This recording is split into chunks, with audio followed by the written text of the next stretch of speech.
সাল ১৯২৫। গাজীপুরের কাপাসিয়া থানার দরদরিয়া গ্রামের এক মধ্যবিত্ত পরিবারে জন্ম হয় উজ্জ্বল এক নক্ষত্রের, যিনি পরবর্তীতে বাংলাদেশ নামক রাষ্ট্র প্রতিষ্ঠার অন্যতম কারিগর হয়ে ওঠেন। বাংলাদেশের প্রথম প্রধানমন্ত্রীও তিনি, বঙ্গতাজ তাজউদ্দিন আহমদ। তার জন্মস্থান নিয়েই এই ভিডিওটি, আশা করি ভালো লাগবে আপনাদের। আমার পেছনেই তার মূল বাড়ি। এই চেয়ারে বসতেন বাংলাদেশের প্রথম প্রধানমন্ত্রী তাজউদ্দিন আহমদ। একটা তিলের দায়িত্ব শরীরে ছিল না আমার, এত সুন্দর চেহারা ছিল। কিন্তু এইটা কিন্তু কেউ হাত দেয়নি। ওই দিন এটার মধ্যে ফুলের মালা দিছে। এই ঘরের সঙ্গে তার কিন্তু আত্মার সম্পর্ক। এই সেই পতাকা, যেই পতাকার জন্য তারা বহু ত্যাগ স্বীকার করেছেন, যুদ্ধ করেছেন, এবং তাদের ত্যাগের বিনিময়ে কিন্তু আমরা এই বাংলাদেশ পেয়েছি।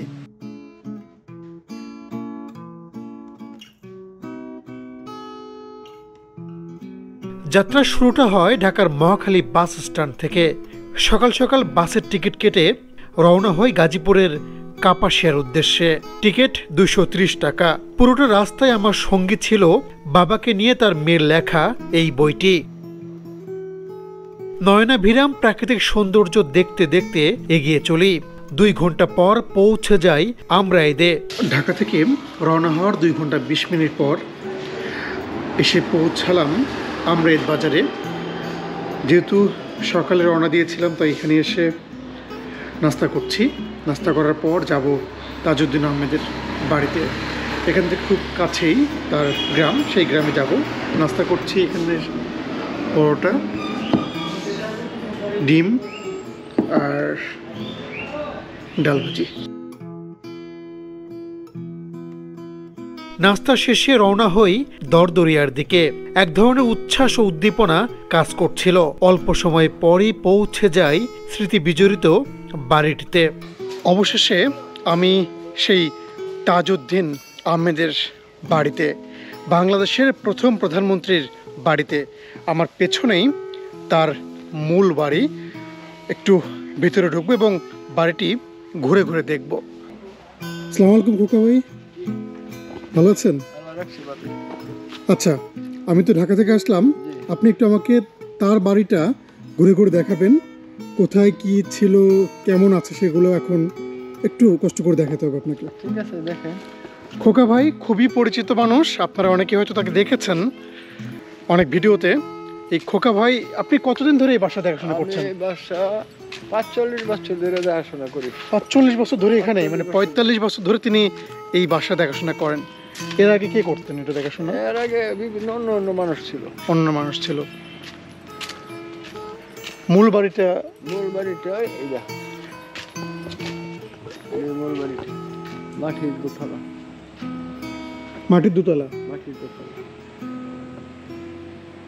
কয়টা ঘর? ২টা ৩টা।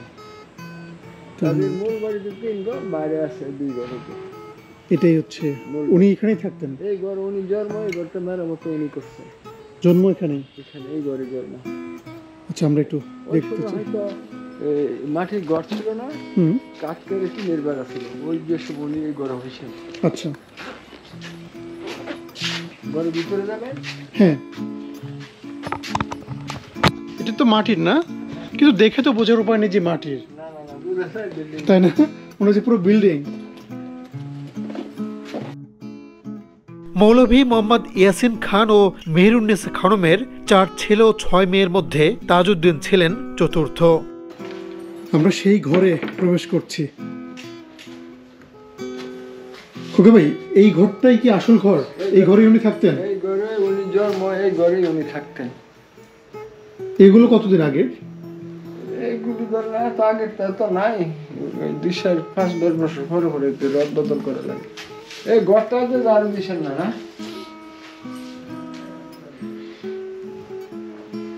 পুরো ঘরে দেখেন যে তার সব স্মৃতি, এবং শেখ মুজিবুর রহমানের বেশ কয়েকটি ছবি এখানে আছে।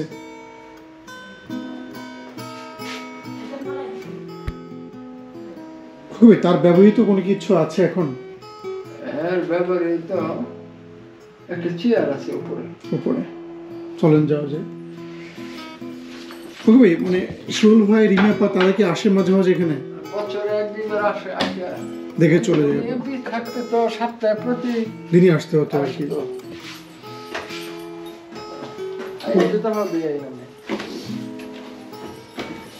সিঁড়ি দিয়ে উপরে উঠছি। এই সিঁড়িতে ওঠার অভিজ্ঞতা আমার আছে, কারণ আমার যে বাসা, আমার বাসাও কিন্তু মাটির 3 তলা বাসা। সেই বাসাতে সিঁড়ি আছে, সেই বাসার ভিডিও আছে, প্রয়োজনে আমি আবার ভিডিও করব আপনাদের জন্য।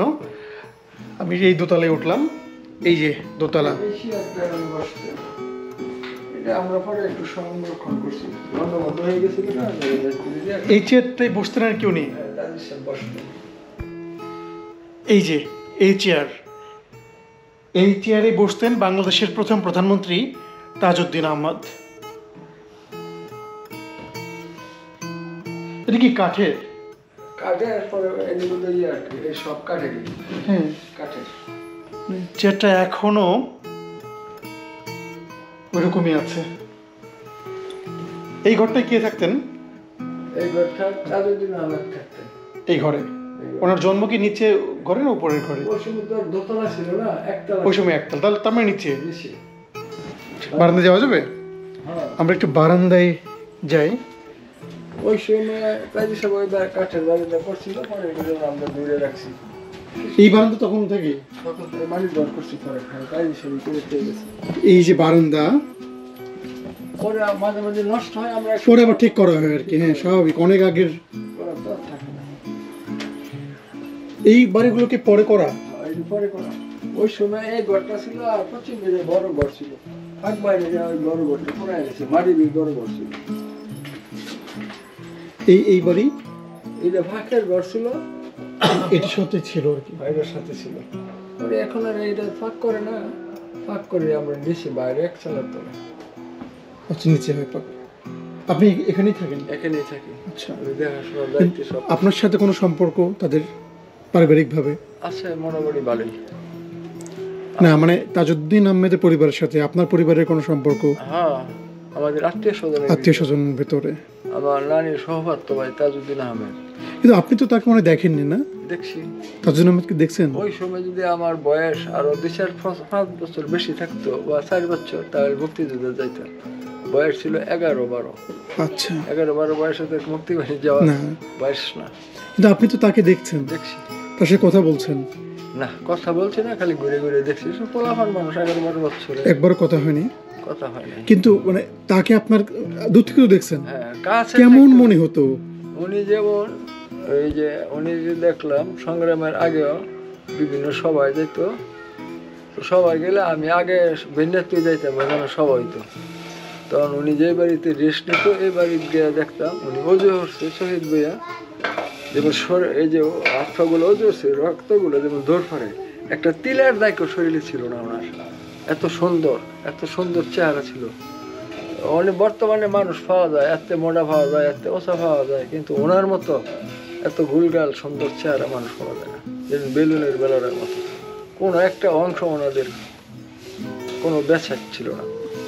বর্তমানে হয়তো কেউ ফাঁসা বড় নিলে সিনা ফাঁস, উনি একবার দেখুন আল্লাহ নিজে হাতে বানায় দিছে একটা ফুলের গাছ এরকম। উনি তো কোরআনের হাফেজ ছিলেন।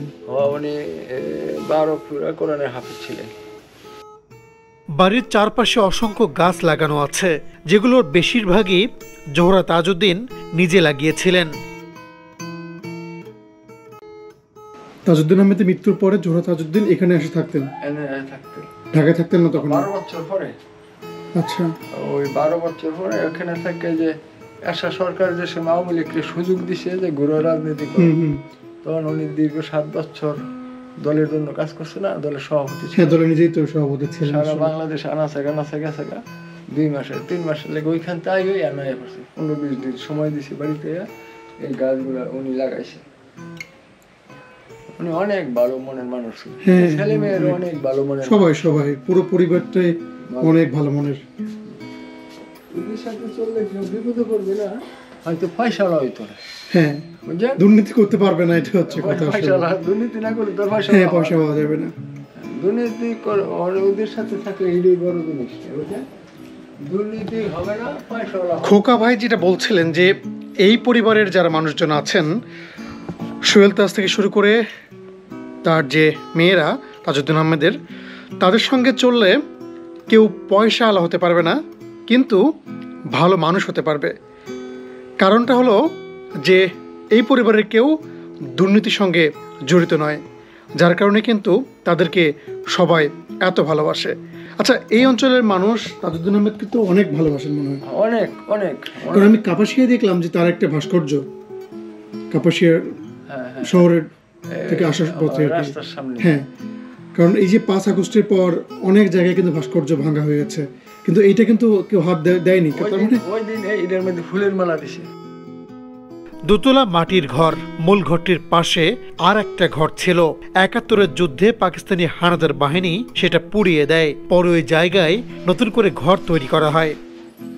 তাজউদ্দিন আহমেদের ঘরে বসে আছি। এই ঘরের সঙ্গে তার কিন্তু আত্মার সম্পর্ক, মানে প্রতিটি জিনিসের সঙ্গে তার স্মৃতি জড়িয়ে আছে। ভিতরে ঢোকার পর থেকে কিন্তু আমার ভিতর অন্যরকম একটা বিষয় কাজ করছে। যে আগ্রহ নিয়ে এসেছিলাম সেই আগ্রহটা পূরণ হয়েছে। বাংলাদেশের প্রথম প্রধানমন্ত্রী, তার বাড়ি মাটির বাড়ি, মানে এটা ভাবতেও তো আসলে ভালো লাগছে যে তিনি কতটা সাদামাটা জীবনযাপন করেছেন। তাজউদ্দিন আহমেদের বাড়ির পাশেই বসে আছি, আমার পেছনেই মূল বাড়িটি। তাকে জানতে হলে তার মেয়ের লেখা এই বইটি পড়তে পারেন। তাজউদ্দিন আহমদ, নেতা ও পিতা শারমিন আহমদ। সেখানে একটা জায়গায় লেখা আছে, মানে তার পরিচয় দিতে গিয়ে লেখা আছে যে তাজউদ্দিন আহমেদের পূর্বপুরুষ সুদূর মঙ্গোলিয়া থেকে বাংলাদেশে এসেছিলেন। এই দরদরিয়া গ্রামে আসার পথে যে রাস্তাটা পড়েছিল সেই রাস্তাটা এতটাই অসাধারণ যে গাজীপুরের প্রেমে পড়তে আপনি বাধ্য। তাজউদ্দিন আহমেদের বাড়ির আশপাশে অনেক গাছ, আশপাশে কোনো বাড়িও দেখছি না, এইদিকে সব শুধু গাছ, দূর দূরান্তে সব গাছ, মাঝখানে ওনার বাসা। এই পরিবেশেই কিন্তু উনি বড় হয়েছেন। আশপাশের এলাকায় পড়াশোনা করেছেন, তারপর ঢাকায় গিয়ে পড়াশোনা করেছেন, বাংলাদেশের প্রথম প্রধানমন্ত্রী হয়েছেন। বলা যায় যে শেখ মুজিবুর রহমানের ডান হাত ছিলেন তাজউদ্দিন আহমেদ। শেখ মুজিবুর রহমান যাই করতেন, যেই ভাষণে দিতেন, সেগুলো লিখতেন এই বঙ্গতাজ। তিনি যে শুধু রাজনীতিবিদই ছিলেন তা কিন্তু নয়, তার মধ্যেও কিন্তু প্রেম ছিল, মায়া মমত্ব সবই ছিল। তার বিয়ের নিয়ে তার মেয়ের বইয়ে একটা ছোট্ট করে 2 লাইন লেখা আছে, আমরা একটু যদি পড়ি। জোহরা তাজউদ্দিনের ইচ্ছা অনুযায়ী একরাশ বেলি ফুলের গয়না নিয়ে এসেছিলেন তাজউদ্দিন আহমেদ ঠিক বিয়ের দিন রাতে। কেননা জোহরা তাজউদ্দিন তাকে বলেছিলেন যে আমার সোনার গহনার দরকার নেই, আমি বেলি ফুল ভালোবাসি, তা দিয়েই আমার বিয়ে হোক। জোহরা তাজউদ্দিনের এই কথা শোনার পর কিন্তু তাজউদ্দিন আহমেদ একরাশ বেলি ফুল বা বেলি ফুল দিয়ে গহনা তৈরি করে নিয়ে এসেছিলেন। তারপর কিন্তু সেই গহনা দিয়েই মানে কনে বা জোহরা তাজউদ্দিন তৈরি হন এবং তাদের বিয়ে হয়। কি ইন্টারেস্টিং না? বাড়ির এই পাশে অনেক সুন্দর একটা পুকুর। 1975 সালে শেখ মুজিবকে যখন হত্যা করা হলো বা জাতীয় চার নেতাকে যখন কারাগারে হত্যা করা হলো, তারপর কিন্তু আওয়ামী লীগকে বা আওয়ামী লীগের দায়িত্ব নিয়েছিলেন এই তাজউদ্দিনের স্ত্রী জোহরা তাজউদ্দিন। তিনি কিন্তু দলটিকে আবারও সুসংগঠিত করেছিলেন। যার কারণে কিন্তু তাদের বাসার দেখালাম যে একটা নৌকা এখনও সেখানে রয়েছে। তার মানে এই দলটাকে তারা কতটা ভালোবাসে তারই কিন্তু বহিঃপ্রকাশ। বঙ্গবন্ধু শেখ মুজিবও কিন্তু তাজউদ্দিন আহমেদকে অনেক ভালোবাসতেন। এমনকি তাজউদ্দিন আহমেদের যে স্ত্রী জোহরা তাজউদ্দিন তাকেও কিন্তু ছোট বোনের মতোই স্নেহ করতেন তিনি। শারমিন আহমেদ তার এই বইয়ে এক জায়গায় লিখেছেন যে আব্বুর সঙ্গে আলাপ পরামর্শ করেই তিনি দলীয় প্রধান হিসেবে বিভিন্ন কর্মসূচি ঘোষণা করতেন। আব্বুর রাজনৈতিক প্রজ্ঞা ও দূরদর্শিতার উপর মুজিব কাকুর গভীর আস্থা ছিল। তারা কিন্তু সবাই শেখ মুজিবকে কিন্তু মুজিব কাকু বলেই সম্বোধন করেন। আব্বু ঘুমাতেন খুব কম এবং প্রায় রাত জেগে দলীয় বিবৃতি এবং শুকনো রাজনৈতিক পরিকল্পনাগুলো প্রণয়ন করে প্রাঞ্জল ভাষায় ঢেলে সাজাতেন।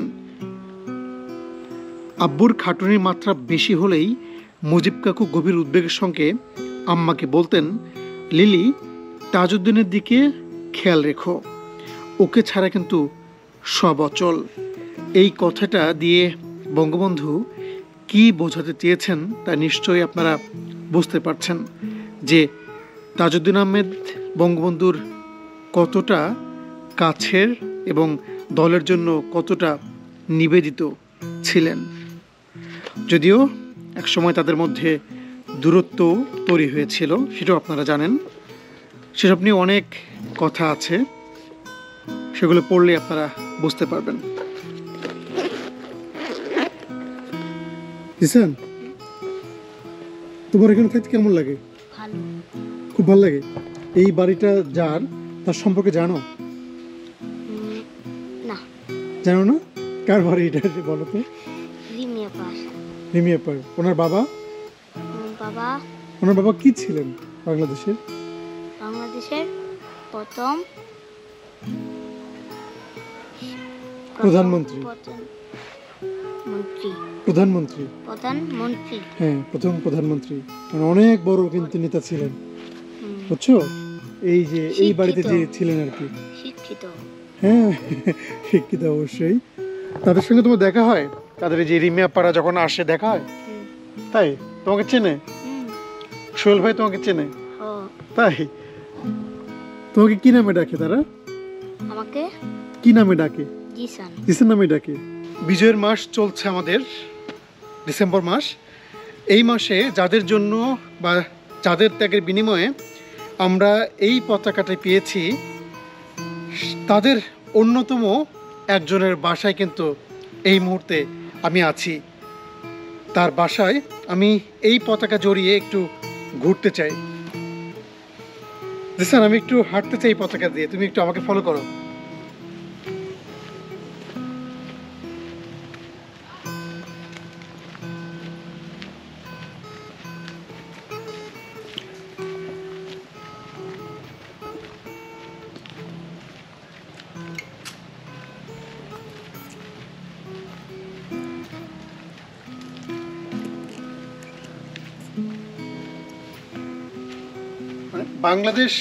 বাংলাদেশ যে দেশ, সেই দেশের অন্যতম কারিগর তাজউদ্দিন আহমেদ।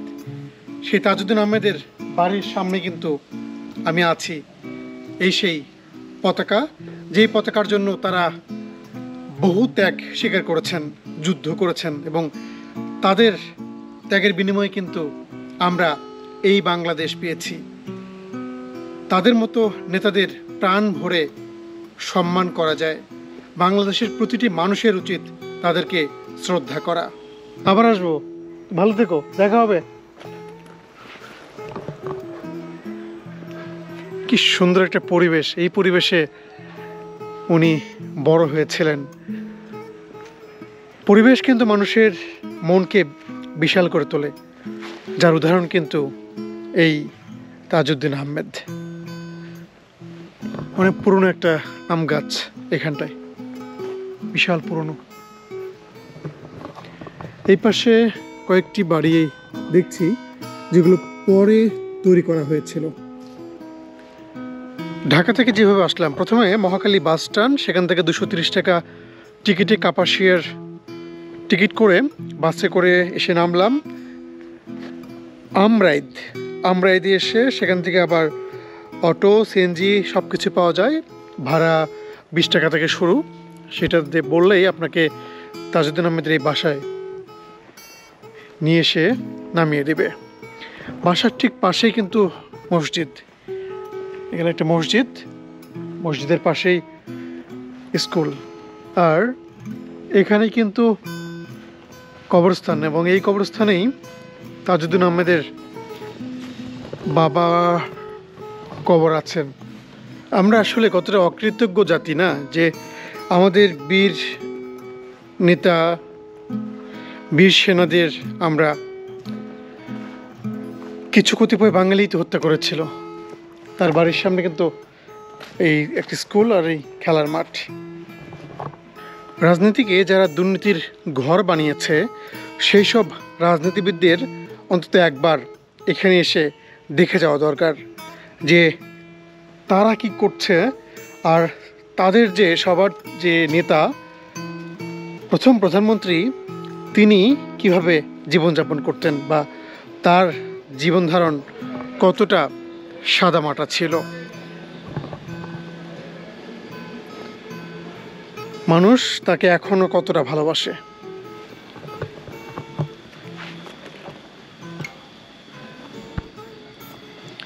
বাংলাদেশের তাজউদ্দিন আহমেদের মতো রাজনীতিবিদ প্রয়োজন, কোনো দুর্নীতিবাজ রাজনীতিবিদ না। ভিডিওটি ভালো লাগলে আমার ফেসবুক পেজটি ফলো দিয়ে রাখবেন, একই সাথে আমার ইউটিউব চ্যানেলটি সাবস্ক্রাইব করে রাখবেন। ধন্যবাদ, ভালো থাকবেন, দেখা হবে নতুন কোনো ভিডিওতে।